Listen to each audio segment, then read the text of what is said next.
Only God could rescue me. Only God could set me free. Only God. Only God.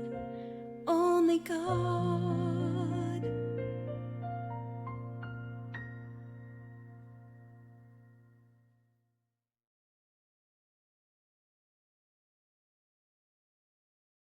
The dynamic of my family was that I was 5 years old when my mum came into my room and she said, "Okay, so, like, me and your dad, we're gonna be living in different houses." So, that was, like, obviously every child who's had parents who divorced, that's a big thing that you don't ever forget. But then I'll go back a year. So prior to that, the suburb that I lived in, so there was my mum and my biological dad. There was the sadist and his wife. So my biological dad worked with the sadist. And so that's how they all became friends. So that's the framework. So the sadist had two children, sort of similar ages. His youngest was the same age as me. His eldest is 4 years older than me. And then there was me and my sibling. I'm the eldest, and my sibling's 2.5 years younger than me. So she's very, very young. We're both very young. So the suburb that we lived in, like I could walk to either house. It was that close. So when it happened, they split the siblings up. I'm sorry, I'll go back. So what happened was they were swingers. That's what we were kind of put together. So that's the easiest way to kind of put it. They swapped partners. So my mum married the sadist. Well, not straight away. And my dad married his wife. Wow. I know. So Wow. I would go to school and people, like you're just a kid and they'd be like, so, I don't know, whatever they ask a question. Oh yeah, blah, blah, what I just told you. And they'd be like, what? I'm like, is that weird? I don't know. I don't know. So because my mum and my biological dad didn't marry, they just made up their own kind of like, what do you call it? Terms of how the kids would, go to someone's house one weekend and then, it was every second weekend. So that's what we did. Pretty much like till we moved states when I was 12, turning 13. So that's the framework. So also the sadist, his sister and brother-in-law and his nephews lived kind of like halfway in between those houses. So we all grew up together and they were boys. So they were abusing us as well. So there was incest. So there was child on child abuse. Like it was just like normal, like all the time, all the time. I can't say too much, but they were also involved, would be the right word, in their uncle's horrific abuse. Unbeknownst, I only know, like, have spoken to one of them, and he apologized to me. I didn't ask for it. This was when I was like 25. I went down to where I grew up, and it was when I was doing my statement and all that kind of stuff. And I wanted to do the walk, like go to my old house. And I think a lot of survivors do that if you can. It was just like to make it feel like, is this real? Like I needed to see the house. And so I did the walk and I knocked on the door. She was my aunt. Like, that's the way I grew up. Her and my mum were very close. Her brother was extremely abusive to her as well. I won't go into that detail because it was disgusting. She opened the door and it was like stepping back into the 80s, like nothing had changed. And she hadn't seen me for like 20 years or something. And she's like, "Oh, hi, Lisa, come in," and da da da. I'm like, she didn't know what I was about to like go unload. Maybe it was still the 80s Probably for her, I in think her so. mind. I think so. And she just talked to me like she did, like when, she was at like kind of like a safe place for me, even though a lot of yucky stuff went on in her house. Does that make sense? Anyway, she's like, "Oh, such and such is in the back in the caravan. Would you like to go see him?" I'm like, "Hang on a minute." So I was like, "I will, but can I just first tell you something?" And you have to remember, like, I was having the sexual abuse memories, and I was like, "I need to tell her. Like, I need to tell her what her brother has done." And so I did very explicitly. And she sat there and she didn't have any, like, no, nothing on her, like, no, like, "Oh my God, I'm so sorry," or she just went, "So, yeah, your cousin's out the back if you want to go see him." I was just like, "But did you just hear what I said about your brother? Like, are you not upset at me for accusing him of what? Oh, but he's just out the back. Like, if you want to go see him, like,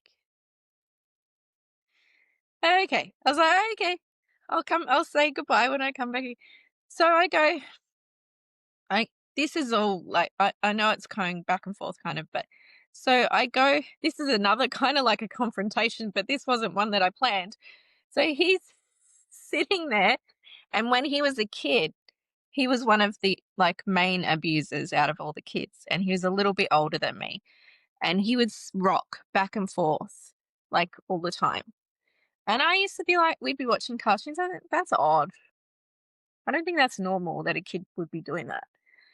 And so I like knock on the door, and I could see him because it's just like a sliding glass door, and he's sitting there rocking like when we were kids. We're 20, like I was 25, he would have been maybe 28. It's like, oh my gosh, he's doing the same thing. It was very triggering. He Wow. came to the Yeah, he came to the door. I didn't even say like, "Hi, blah blah blah." He said, "Lisa, I am so sorry for what I did to you." And I was like, "Oh." I cried, he cried, and then we hugged. I was like, "It's okay." Oh, it was not okay, but I said that I didn't come here for that. Um, What do you think about that? I think a lot of things about that because I know that he was abused. So I asked him because I also was like on a mission, what that's what I call it, on my mission, justice mission, to get corroborating people because as you know, oh, you have no evidence. Well, I do, my body, but anyway. So I said to him, "Do you remember anything? Do you remember such and such? Doing anything to you?" And because, I would never ever say to someone, "This is what such and such did to you." I never do that. I've never put myself in a position to do that because I'm thinking the long game. Long game is justice for me and whoever else. I want to put memories or be told that, "Oh, Lisa put memories in your head." So even back then, I was like, I'm just asking him, even though I knew. And he's like, "No, never did. But do you know what? I want to kill him." I'm like, "Why would you want to kill him?" So I don't know. I just want to kill him. It's like so, like, you know. I was like, "Well, that's weird because you would only want to have those. You would only have those feelings if someone had really hurt you. So did he hurt you?" "No, I just hate him and I want to kill him." So that was that. He was going to come to the police with me, blah blah blah, and he just didn't do it. He couldn't do it. That was a long time ago. But so we'll go back. So before, I hope people forgive me because I do flip flop because that's how it is. It's not linear. When my mum and the four of them started hanging out together, my status was like would flash his money. He would buy them like so basically groomed them. My mum and yeah. So we didn't have those words back then, but he groomed them because he was looking at two young, well, girls. So that's what I know, I feel was what was going on. My mum was only young. She's 10 years younger than him. So she was only 27 when she met him, and she was already has had her own history of stuff as well. So she was very naive and not in a good place. And he had money, he had a house, he had everything that she wanted, stability. So I don't think it was very hard for him to get her, if you know what I mean? She was very attractive, blah blah blah. So they'd have their whatever nights and all the kids would stay at the house, and that's when he first came in to the room. This was before they were together, and he sexually abused me. That was my first memory. So I was 4 years old. But it was very gentle would be the right word, I guess, because it wasn't like, when I was older.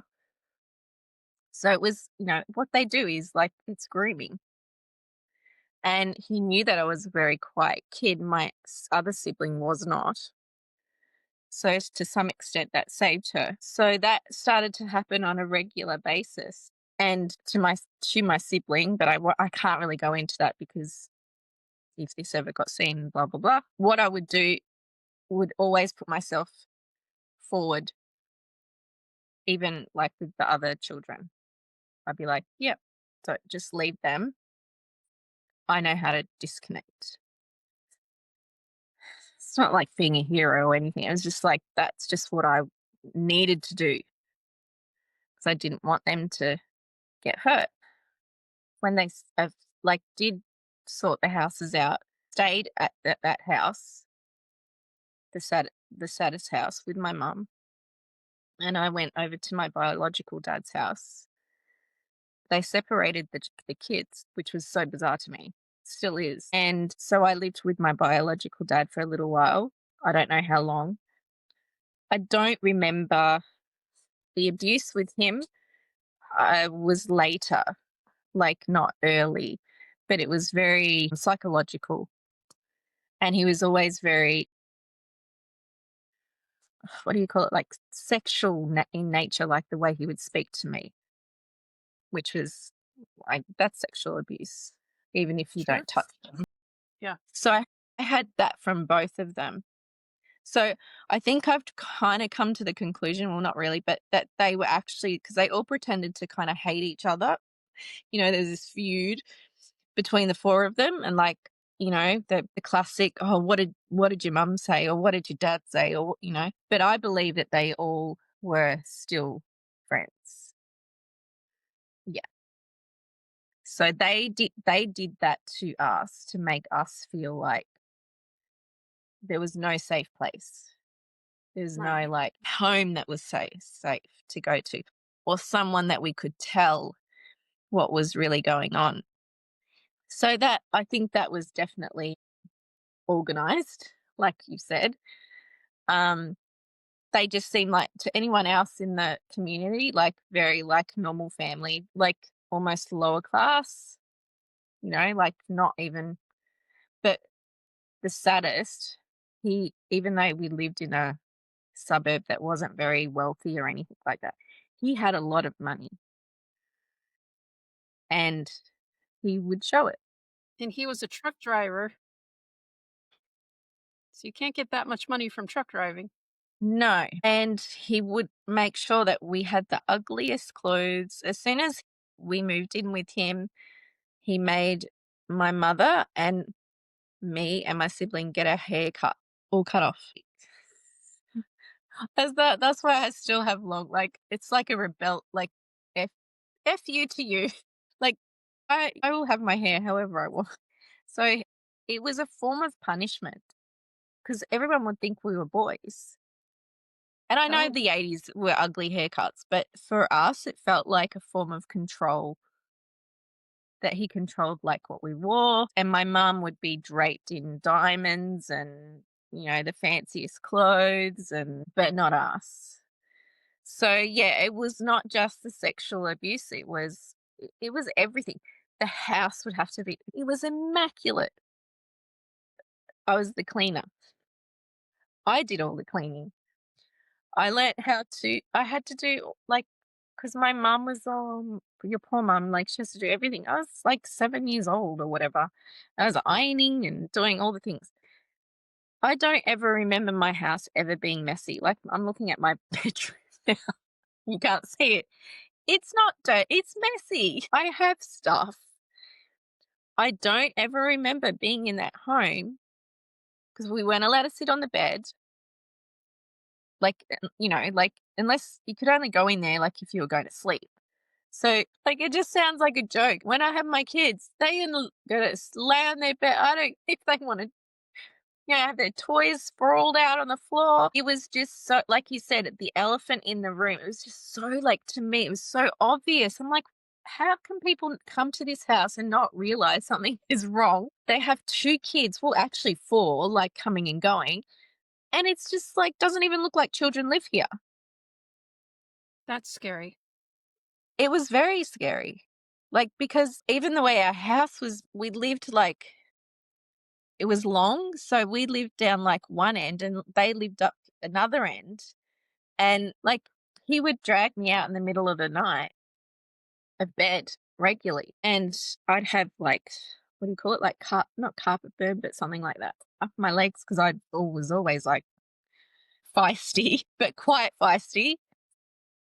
And I'd be like, "How did," like, so my mum wouldn't hear it because she would probably be drugged or drunk or both. So he would just, like, yep, drag me out of bed, take me in the backyard.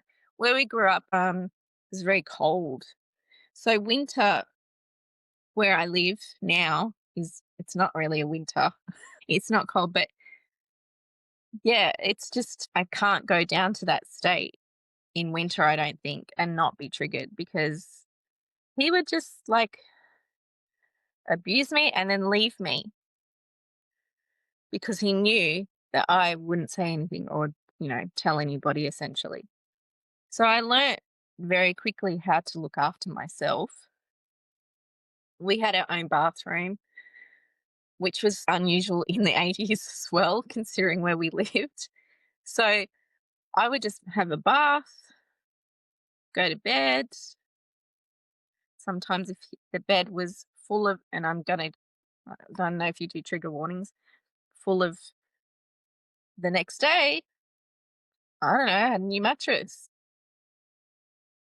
Wow. Yeah. So, yeah, lots, like, it just was so bizarre. Like, on a Saturday, so we'd have to clean madly, which there's nothing to clean when I look back, before I could go to a friend's house. And I know that was quite common in the '80s, even with my friends, but with me, it was different. It was like a different type of feeling. So, yeah, weren't allowed to talk at the dinner table. There was so many things, like, just bizarre things that he did outside of the sexual abuse, but it made it so that I literally had no voice. Like, I just went mute, selective mute. Makes Yeah, so much sense. yeah. So that I don't remember being, so the only ages I remember are being 4, 8, 9, 10, 11, and 12. That's it. There's like a whole chunk. And I used to think that was normal because I'm like, yeah, well, you're a kid, yeah. My daughter, one of my daughters, she's like, "I remember when I was," she can give you a whole, "How do you remember all that?" "Oh, that's right, you went." Yeah, you're not disassociating. Thank God. Thank God. Yeah, so when she does tell me her stories, I'm like, "Okay, I'll listen to that again because that means okay." Yeah. Yeah. Yeah. So was ritual abuse going on all this time as well? I can't 100% tell you when that started, but I'm assuming so because, yeah, it's just because my memories, it's like the before and after, like you remember the sexual abuse ones first and then you remember, and I'm like, well, even though I remember it that way when I stopped disassociating, it doesn't mean that it didn't, it wasn't happening at the same time. Yeah. So So that was your sadist involved in that. Was your mom involved? it's on the tip of my tongue now, and you can probably say it. She knew. It wasn't that she didn't know. She witnessed stuff. So she was Um, there. she was there. He wasn't there all the time, unless I just like sometimes when I remember, it's just like I can only see him, and I think that's probably because like of the fear of like. So I can't 100% say like you know if she was at all the rituals, but like there are other women, so and I don't know who they are. Not all of them. I only know one. But she would be the person who would, if I was sick or if when I had given birth, she was there when I gave birth to my second child in a hospital. She was there sitting with him when they took my baby away. So yeah, I'm just thinking out loud now. But she would bring the nice soup and like make me feel better and oh you just had a bad period or we're just gonna have a day off school today because I was like, what? I don't have a period, I had a baby. Like what are you talking about? So that's how I think the disassociation and the mind control, if you want to go into that, happened because she was the person who helped flick that in so tightly that I'd convinced myself that because I always had this feeling like, I think I've had a baby. This has always lingered. I think I've had one. And then when I did Wow. get pregnant with my son, I was like, this seems familiar. Wow. But I thought I was crazy. So but yeah, so she when people ask me and they're like, how did your mother not know? Well, yeah, she did know, but she didn't do anything.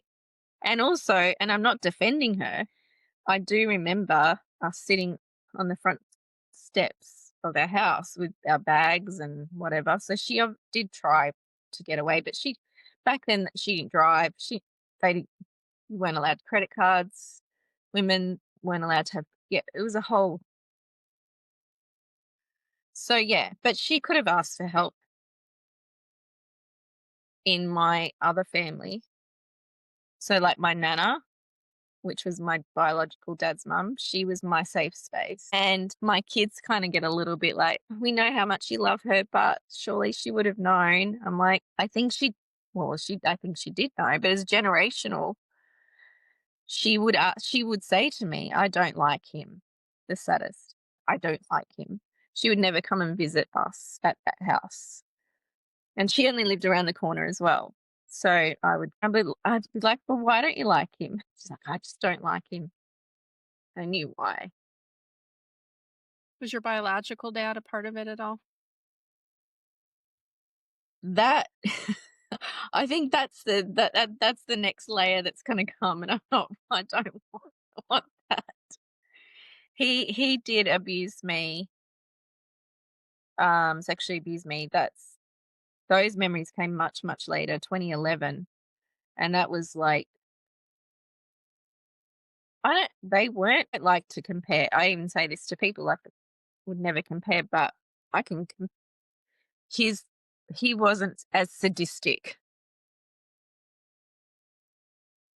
He was more confusing. with this a sadistic person, you know what you're getting. It's just plain out evil. You know, there's no like, oh, I'm sorry, I love you. Like there was none of that. So I already knew he hated me. Like I knew that. So that was not easy, but I just knew where I stood. When I started to recall memories of my biological dad, I remember just like being horrified, like, but shouldn't have been because there was so many, like, obvious signs. But he love bombed me, basically, most of my all my childhood and adult life, and Shane as well. Like, Shane was devastated when he found out. He was like, "What?" We knew he was not a nice like, he could be horrible, but we didn't think this. And Right.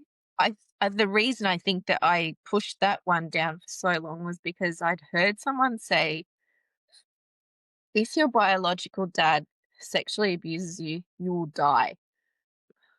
Don't know. Don't know if I said that to myself or I heard that. So I was like, he would never do that. Like, yes, he'll be like yell at me or argue with me or tell me I'm fat when I was extremely underweight. Tell me I'm all these other things. But no, he would never sexually abuse me. But he did. He took me out of school, just drive, just randomly take me out of school, take me to these places, and yeah, it's like what? So Wow. yeah, that was a hard one, and that was when we were in church, and that wasn't good because they didn't know how to deal with that. So like, well, how come you didn't remember that at the same time? Like, because I wasn't Makes no ready. So yeah, I that love was the questions the churches ask. Like, that would make stupid. sense. They're really Yeah. dumb questions, actually. They're not very intelligent questions. So I'd be like, I wish I knew. I don't know. Yeah. But I saved my kids because it was when he started asking, I think I said this to you, he started asking me if he could have my son sleep over one night. And he hated that Shane and I were going to church and would make fun of us and blah, blah, blah. I would, I don't know, whenever I was around him, I would just go into like a little girl mode. Yeah. So I wouldn't stand up for myself or anything like that. So this particular day, it was my 30th birthday. I don't know if it was the actual day, but it was around that. And I had four kids, four, well, there were four by then. And my youngest was in her rocker, and he probably thought, oh, she's vulnerable. So she'll say yes. She's tired. She needs a break. And he rang and he said, "Oh, I just wanted to know if I can take blah, blah, blah to over and we'll have a sleepover." And I said, no. And I remember the no coming out of my mouth going, "Oh, where did that come from?" Isn't it And then, amazing we find our voice when it comes time to protect our kids? yes, yeah. And he would have been like, he'd been around him, but I realized that I was always there. Like when I look back, I was like, whoa, I didn't realize how. But I just thought that was just because of me, the way he treated me as a kid. He was very like neglectful and stuff like that. So And it shows I d- how our even though our bodies, the frontal cortex may not be remembering what happened, yes, inside exactly knows what happened and is online and watching yeah, everything that's going on. And then when it's going to come to our kids, it's going to come out, and that no is coming from deep inside our I know. brain. I got It's goosebumps. fascinating. Yeah, it is. And that's where God is coming through, I believe, Yes, in the way he works our like brains. stop. This is stopping here now. So Yeah. when I said that no on the phone, he went from, he would always do this. He'd go from 0 to 100. So he'd be like super nice and say, "Oh, like you're my favorite daughter. You're my this. You're my that." He went, "I'm going to call your pastor and tell him who you really are." And I was just, yeah, just full nasty. And I was So like, that was your kicking him in the okay, just because I said no to you, not no sleepovers. I was like, "Oh," yeah, he just went on a rant. And he's like, "You're this and you're that, and you don't let your kids do anything." And I can't even remember it all. But normally I'd just start crying, like, and heaving because he's saying all these horrible things to me, like, and I thought he was amazing. Like, I loved him, and I loved him when he was good, but when he was bad, it's like, Do you think he had nefarious plans for your son? yes, definitely, definitely. Like, I don't know. I don't know that, like, I don't know if I would call him a pedophile, but he's an opportunist, and he could Well, be. but what did he do to you? I mean, how old were you? Yeah, true. I was 12, 11 and 12. And how old was your son? He was 3. Yeah. Yeah. I was It was just such an explosive moment of like, nope. He said to me, that's when I was like, oh, something's going on inside me. He said, "Don't trust me?" And I said, "No." And I'm like, every time the no would come, I'm like, I'm gonna get so much verbal abuse from this person who thinks that I think the world of him. He's gonna think, or he's gonna tell me how horrible I am, and I'm gonna be a mess. But all I did was get angry, which was, he'd never seen that side. He's like, "Well, you can't take my grandkids off me." That's what he said to me. I was like, "Excuse me? They're my children." And I stayed calm. I didn't yell at him. He was yelling at me, and I just stayed calm. And I think that was a God thing. I don't know. And he's like, "You can't take my grandchildren off me," and berated me. And I was like, "They're my children. You're not having them just because you say no." And then Shane stepped in because it was getting really out of hand. Shane would, Shane, I don't, you can fight. Like, I don't need to fight for you, but it's nice when they do. He grabbed the phone and he said, he doesn't get angry. Like, it takes a lot for him to get a lot longer than I do.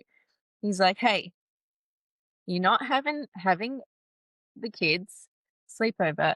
That's it." I could hear my dad just like yelling at him. And he's like, "No, we are the parents. The end." He's like, "Oh, I'm his grandfather and this and that." It's like, "No." And I was just like, I was dancing in the background. It's like, no Bet. one's ever done this for me. Wow. It That had was to feel wonderful. really good. It did. So it was a bit different to the other one, but it was sort of similar. It was similar. It was figurative. Yes. But yeah. So yeah. I don't Well know what done. else. Well, Well done. thank you. Yeah.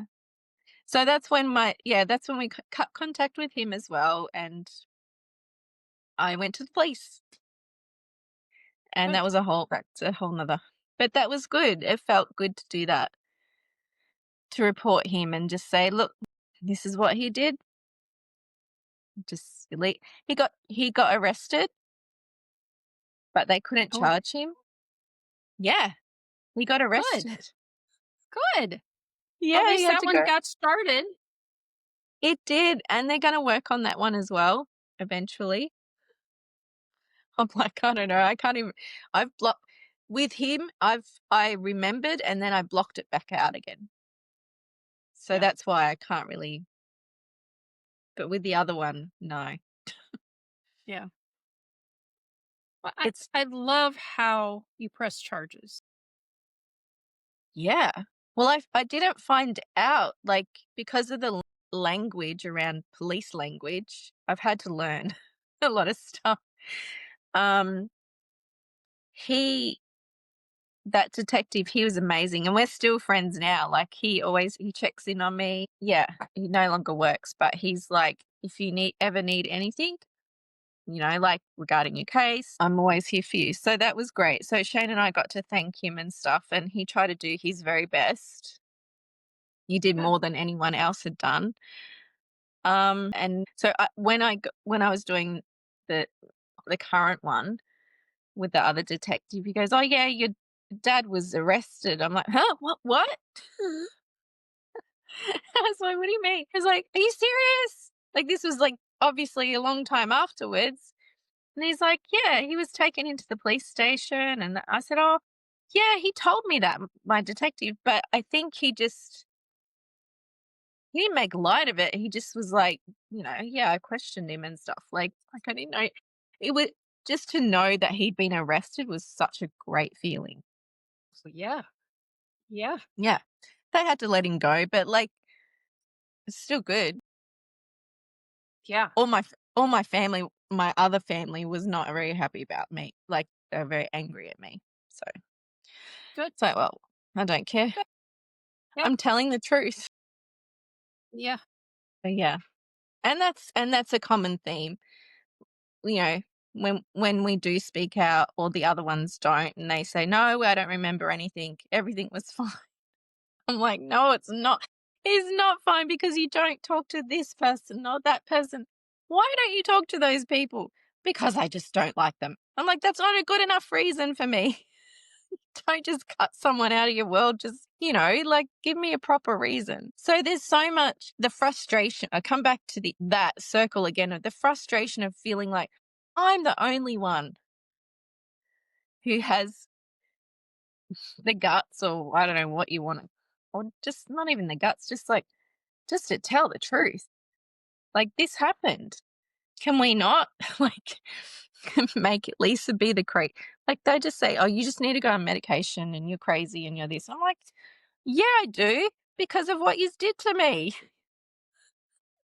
Yeah. I'm Yeah. not crazy. I'm just really angry." And that comes across crazy because you thought because I was a quiet child, but I'm not. Right. So yeah. You're not a quiet adult. No, no. And my old pastor, he's like a spiritual dad. Whenever I get to see him, he's like, "Oh my gosh, Lisa, you and your rants or whatever." I'm like, "And have you got a Yeah. problem with that?" Because if you do, I can make a rant about you. Oh gosh, I love him to bits, but he's just like, "Why do you do that?" I'm like, "Why not? Just keep Yeah. it simple." Yeah. Keep it simple. I keep it. It makes sense. If you look at what happened to you and you look at the ripples in your life and you say to society, can you please listen to the story? And can you look at the ripples and look at how the impact has gone out, just not for me now, but No. for my husband and for my kids, Yep. and what this has done to my family? Yes. There are crimes here and they are still doing them. Correct. They are And there still are doing. other people that are involved. There are kids that have been killed. Yes. This is horrific. Yeah, and I know where they're buried, and the fact that the police are like, "Oh, well, it's historical." What does that mean, Lisa? I don't know. Obviously, that means we're not going to do anything about it. It does. Or the other thing that I was told, which was highly motivated my lawyer and journalist, is that when I would ask near the end, when it was coming to a close, my case, I'd be like, "Can you please," like begging him. I don't want to beg anyone. Like that's embarrassing, but can you please do your job? Like I'm not being rude. I'm being very considerate. Like understandably, like I've been through a whole lot of crap. You can see that you've read it. Can you please just question him? He goes, "This is what he said to me. I cannot take away his liberty." And I'm like, what? Cannot take away what? His liberty, Whose liberty? sadist, the sadist's liberty Oh, wait.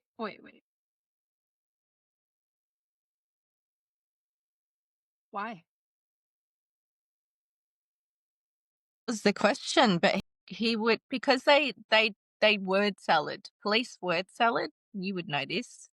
They word salad. So I got to know the way they speak and the way they'd be like, oh, I can't tell you this, can't update you on this for blah, blah, blah reason. Or you can't talk to this person.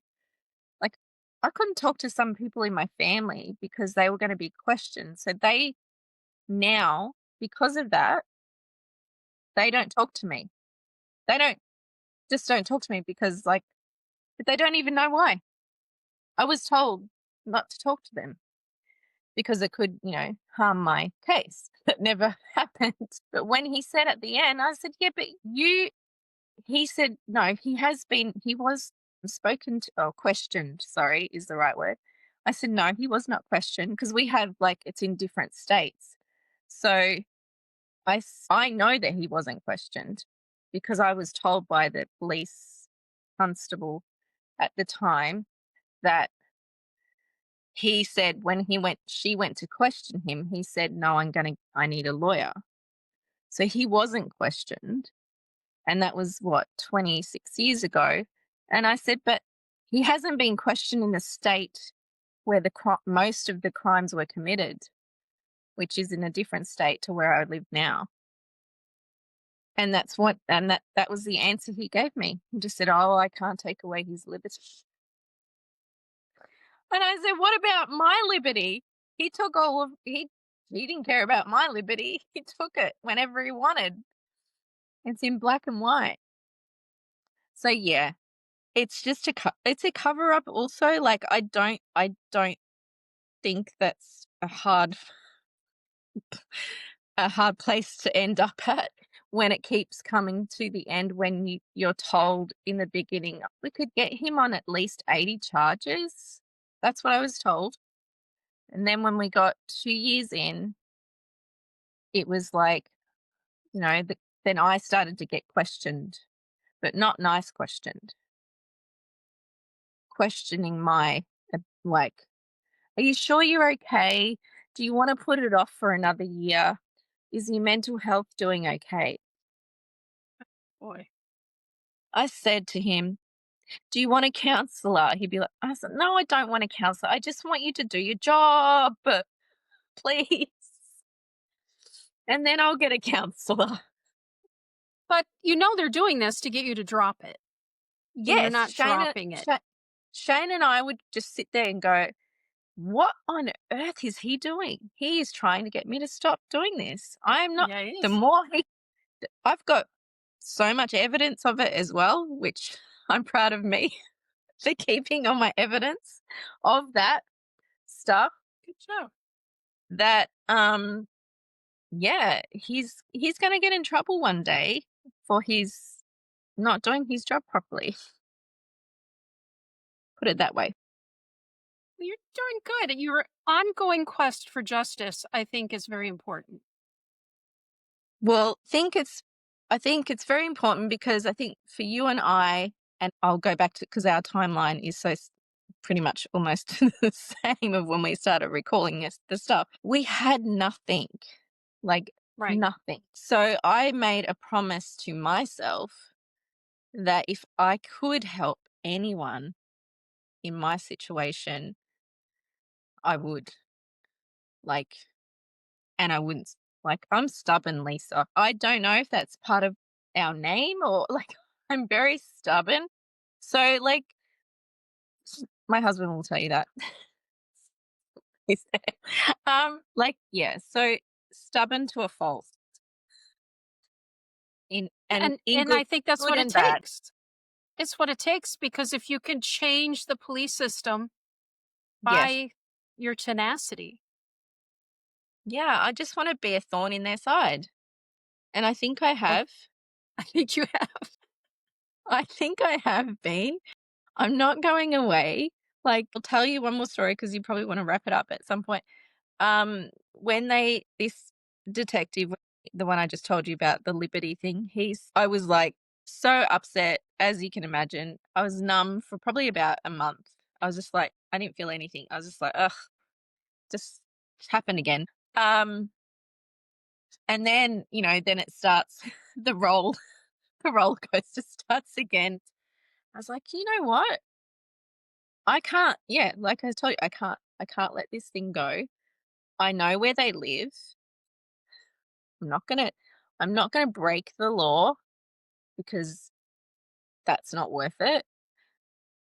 Like And showing up every with a bulldozer behind their house? every That would be nice. survivor cannot you cannot tell me has not thought bad thoughts. That's that's normal. But, we have children and we don't want to be like them. So I was like, you know what? I'm gonna ring them. So I rang the police again, a different station, and spoke to this lady, and I told her everything that happened, and she's like, "Oh, so empathetic and blah blah." I was just like, "Ugh, whatever." Like that just rolls off me now. I'm like, they're like, "Oh, we believe you, but da da da." I was like, I don't, I don't need that. I know some people would need that when they're first going through that, but I don't need that now. And I said, I'm just letting you know that because I had spoken to her a couple of times, and I said, I'm just letting you know that because you guys haven't done anything, I was really mad. And I think you might have seen the posts because it was quite a while ago and I've taken them down. But I'm going to put pictures up of him and my mother, what they look like, their names, and their address. And she's like, "No, you're not doing that." And I'm like, "Yes, I am, because you're not doing anything." And she's like, "Oh, I don't think that's a good idea." I was like, "Well, you've left me not like I have no choice. People need to know who these people are." I was very angry, so I did it. And then I said, but I told her, I said, I'm going to put it on Instagram, social media. And she's like, "What are you going to put?" And I told her. So I didn't do it slyly. I dobbed on myself essentially. And she's like, "Oh, well, I can't stop you." And I'm like, "No, I'm doing it." And so I did. And it felt really So what were good. you hoping would come of it? I don't know. I think I was just in a really bad, I think like when we were little, just having no way out. I felt like that again. I felt like you've put me in this situation of like, I can't get out. I need to get some way. I need to get out of this. So I'm going to expose him instead.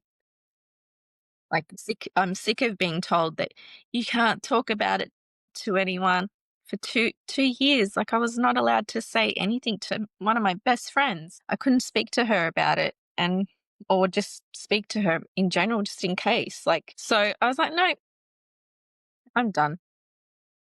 Yeah. Some people were Well, like, "Do you want me to do this or do that?" I was like, "No, I don't want you to do anything.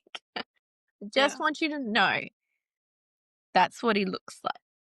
And he doesn't look scary, does he? Well, he does. No, he's not scary to me. But he's just a normal person. They again, like there's that too. People think, oh, they look a certain way. No. Greasy hair, pentagrams all over, tattooed. Bam! You beat me to it. No. He's a singer and he plays in a band. Oh, ugh. So I even contacted his friends and let them know. Do you know who he is? I was just like, I'm not letting him go. So anyway, needless to say, he blocked me on everything. Did he really? Did he I really? don't. I don't know why, Lisa. But yes, yet again, that just shows me like, oh, you're such a coward. I'm so not scared of you because I have had a lot of survivors, and I don't know if you've had this. They'd be like, "Why are you talking about him?" And like, "Why are you talking about this?" Like, on social media and stuff. I'm like, huh? I don't know what you mean. Like, well, in my brain, I don't know what you mean. Like, I do understand, like, a lot of people, like you said, like, they're in danger and stuff, like, but I said, I probably wouldn't have done this, like, when I was 24 because I was still kinda scared, but, you know, I just I said I because I wrote him a letter and I told him all the things he did, and then sent one to my mum, same thing, and then 2 weeks later, I bumped into him. This was, like, in I don't know, he was 25 or something. Had my little girl in her pram, and he came right up to my face and just stared at me. And I didn't usually my stomach would turn, I'd get shaking, and nothing happened. Wow. And I was like, I got in the car and I rang Shane. I was like, oh, you won't believe who I just literally, I nearly ran smack bang into him. And Wow. he's like, what happened? I said, nothing. He was like, he looked at me like he wanted to kill me. But we were in a shopping center, Well, I so that bet. wouldn't have worked. That I wouldn't have bet. worked. But yeah. So I said, no, I said, I just turned and went into the car with my baby, and I said, I feel fine. Like, it was weird because I wrote everything down, and that was like, there you go, you can have that. I don't want it anymore. That's your crime, not mine. So, Good. so my answer to people who say, "Are you scared? Like, you're not scared of the repercussions or blah blah blah blah." No, I'm scared of lots of things, but I'm not scared of him. Good. Yeah, it's weird though. Like, I think, why am I not scared? I have no fear of Because him. But yeah. you kicked him. Sorry, you love that story, don't you? Oh, yeah. I'm gonna be thinking about this for the rest of my life. There's certain things that a few survivors have said to me that have Oh my stuck, gosh, Lisa. and I will love you forever for it. Oh, I love you.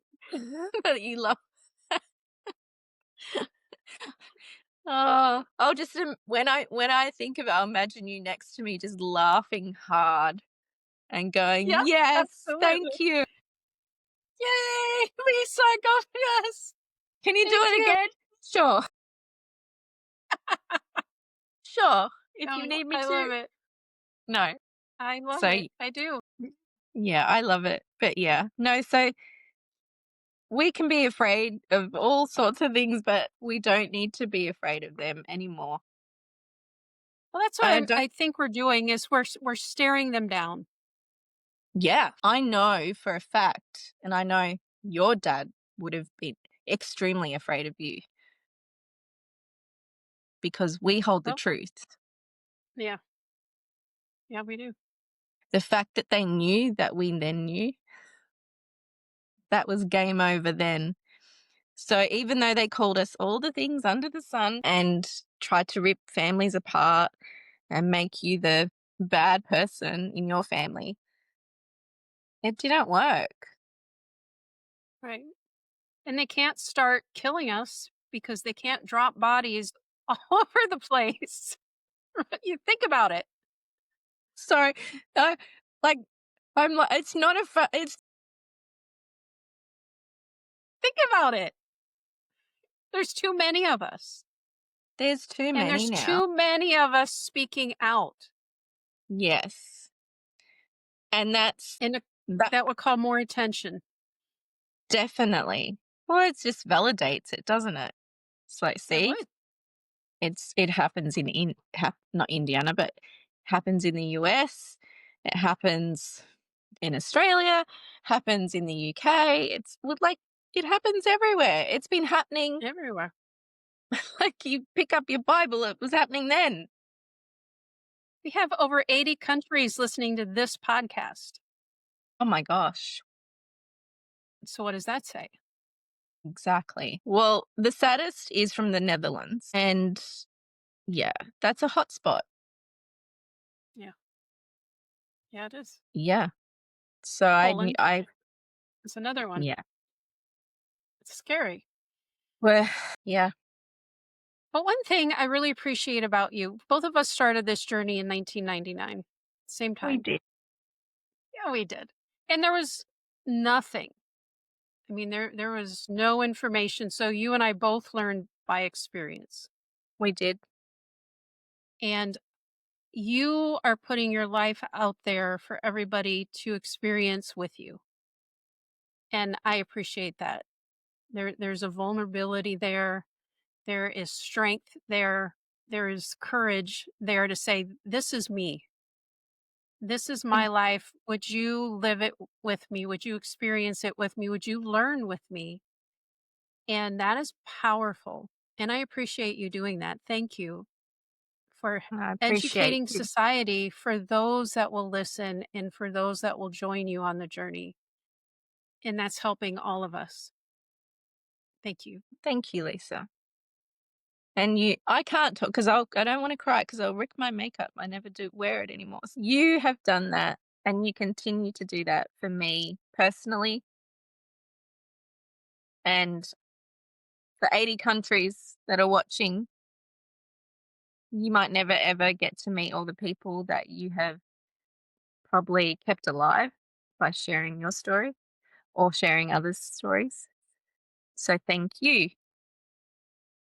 And thank you for being the beautiful human that you are and that you're not bitter. We're not. We just want to help people and love people and we just want justice. However that looks for you. Thank you. Thank you for being here. And thanks for putting up with my wacky way of doing the interview today. But you know what? My control issues had to die this morning because I was like, okay, I trust Lisa. I trust her. So thank Thank you. you. Thank you for being here. This was a wonderful interview. I know it's hard, but I appreciate it. No, I feel like I've got to get another cup of tea, but I just feel like we're just doing that. What we want it would be nice to do that one day for real. But Yeah. yes. Thank you. And thank you for listening and joining us in this journey today. God bless you. Thank you, everybody. Only God could rescue me. Only God could set me free. Only God. Only God. Only God.